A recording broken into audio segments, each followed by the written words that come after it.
Hello and welcome to the Authority of Love on Family Foundation Friday with our co-host David Walls. I'm your host Greg Williams, and we're glad that you as listeners or viewers, however you're connecting with us, we're glad that you've joined us. Thank you. David, good to see you again, brother. It's good to be with you.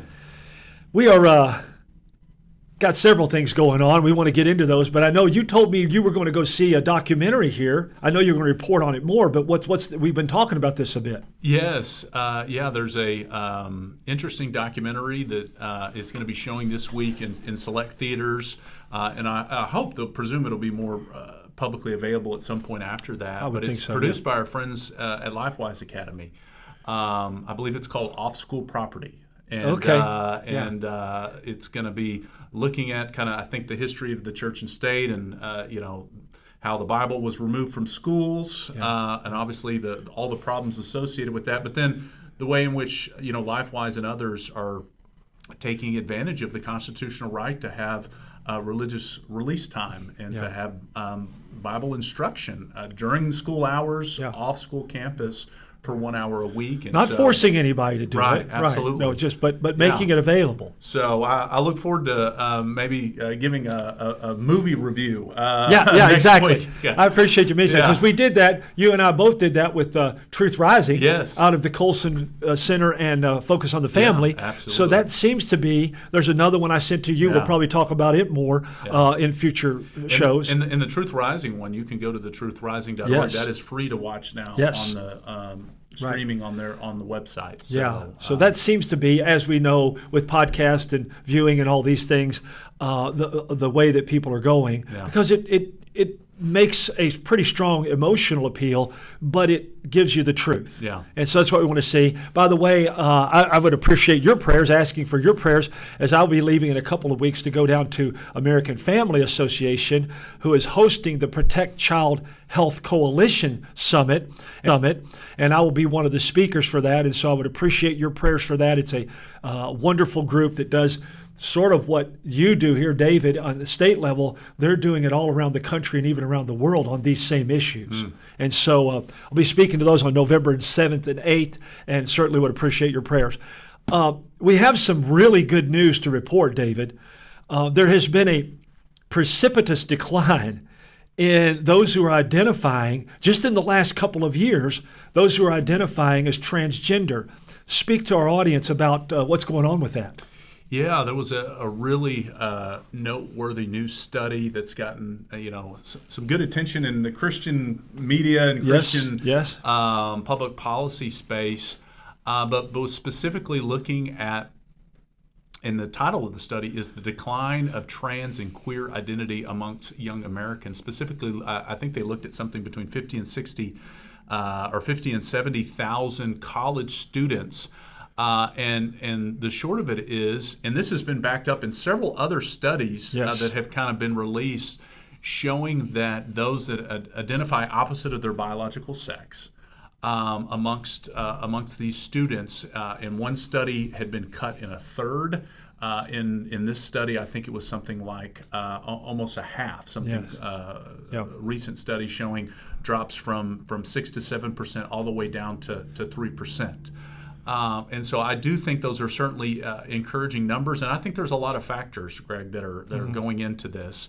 One is, I think it reaffirms what we've known, is that this is a social contagion. Yes.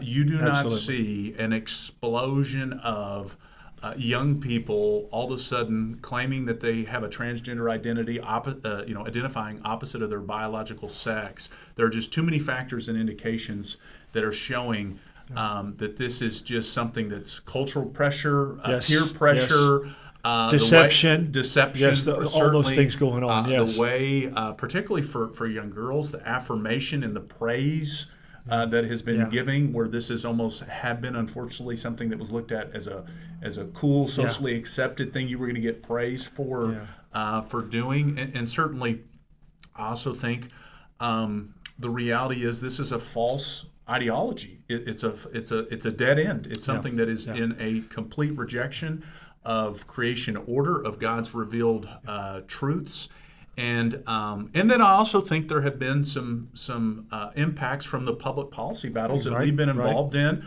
where we have been able and others been to communicate the tremendous harm that is done from going down this path, whether you're talking about putting kids on puberty blockers, on cross-sex hormones, on even surgery, mutilating healthy body parts, and the number of states, over half states that have passed laws banning this practice.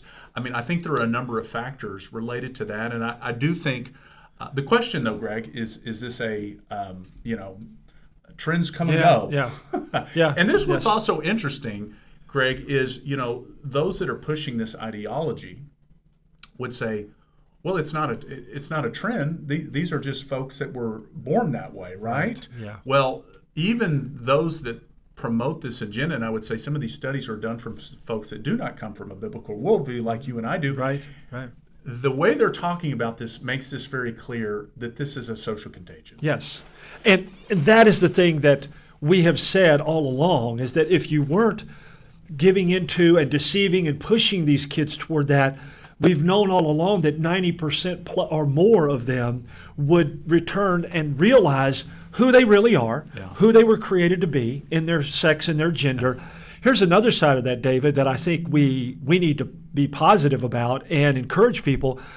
With these kind of studies coming out that reveal the truth that we've known all along, and the social contagion is declining rapidly and heavily, the thing that we need to be aware of is that one of the things we've been talking about in a case before the Supreme Court was Childs versus Salazar.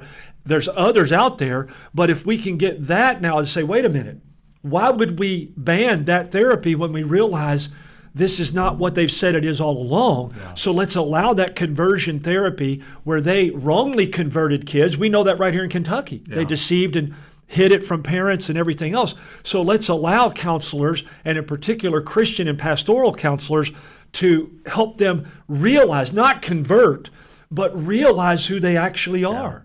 And be content with that. And as we've done that, then I think we'll be able to really give these young people and even young adults the help that they truly need. Yeah. No, I think that's a great connection, Greg, and it really shows, again, the harm from a public policy standpoint that these so-called conversion therapy, what I would call essentially a biblical counseling ban on sexuality issues, the harm of those, because the reality is what this data is showing is that we have young people that are jumping back and forth. Yeah. And so how could you possibly then come like in they and say, like they never do that in anything else, right? that you couldn't counsel someone towards this because this is a defined characteristic in terms of who they are. And they admit that they do that, too. Right, they absolutely. Right, yeah. So, I mean, it really kind of blows a huge hole into the ideology of the LGBTQ movement at its core. Right. And so another reminder why we continue to be praying for the Supreme Court as they've heard oral arguments on a case out of Colorado on that topic. And then we also have, we know we don't have a date set yet, but as we've mentioned, Supreme Court will be hearing arguments over Save Women's Sports issue coming up probably early next year as well. So look, this is a reminder. So good news, right? Yes. The survey showing that these identities are coming down among young people. But do we claim victory? No. Absolutely not. This is another reminder. Only in the Lord, but no, we got to keep fighting. Right. No, but this is a reminder for Christians why we have to lean into this moment. We don't know if this is a permanent trend or just a little downward blip where things start going back the other direction. The reality is, we know in Ephesians 4, we're called to proclaim truth in love, and we have an obligation as Christians to lean into this moment in particular and say, we've got young people who are confused. Even though this is a good trend, it says it was up, then it was down. That's a sign of deep confusion. And let's not push them deeper in their confusion. Right. Let's help them, is what we've been talking about. Let's help them get back to who they were actually created to be. Absolutely. Who they were. And that's the end that we're looking for.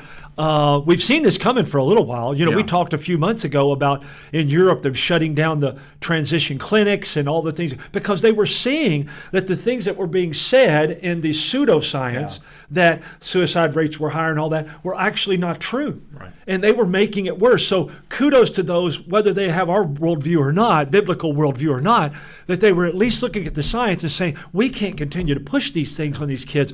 Let's find other ways to work to help them. And that's what we hope to see. Now, that brings us to another issue that we talked briefly about last week, David, and that is Barna's new research on saying that the churchgoers are not being helped to prepare for the issues of the culture from a biblical standpoint, but they would like to be. Yeah. We, George Barna, with our friends at the Family Research Council, published an update to some of his survey data.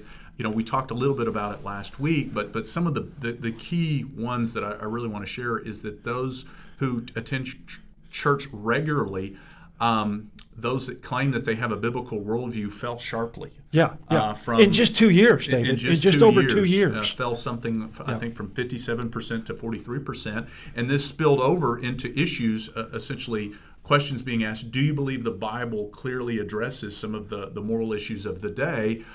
We saw a slip in marriage. We saw a slip in religious liberty.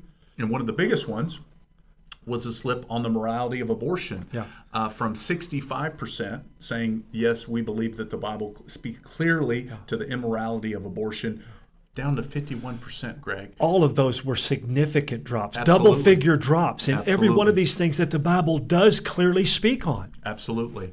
And so, and I think, so all of those are concerning. The one encouraging thing continues to be that those that attend church regularly are desiring, seem to be indicating that they want to be equipped on these issues. And there's just a lot of disconnects that you see in the data. And Greg, I think so much of it is, I think, many Christians would say they believe the right things. They believe we're created in the image of God.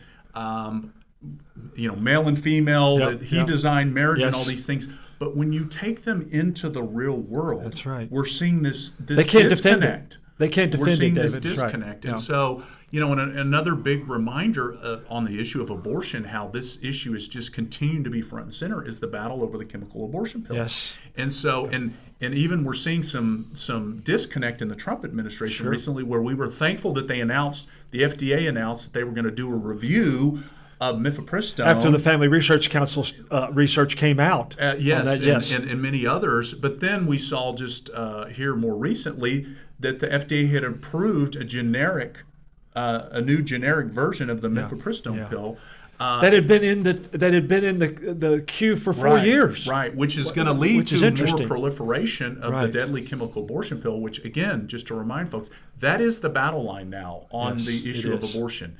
It is the chemical abortion pill that takes the life of an unborn child, and as data has shown, is even more risky for the health and safety of the mother. And so that is going to continue to be. We've had some good conversations, Greg, in the last few weeks with some legislators.